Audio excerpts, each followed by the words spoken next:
పసి మేనకలైనా నీ అందము చూస్తే అసూయ పడతారే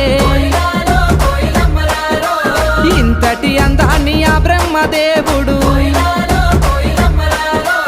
ఎంతెంత కష్టపడి రూపుదిద్దినాడో దివిలోన నీ ఉంటే దేవుళ్ళు కూడా నిన్ను చూసి ఆగడానికి కిందికే పంపనేమో మల్లె చెట్టు కింద కూస్తున్నా మనసైన ఓ ముద్దుకుమ్మా లంగవోని వేసుకొని దొంగ చూపు చూసుకుంటా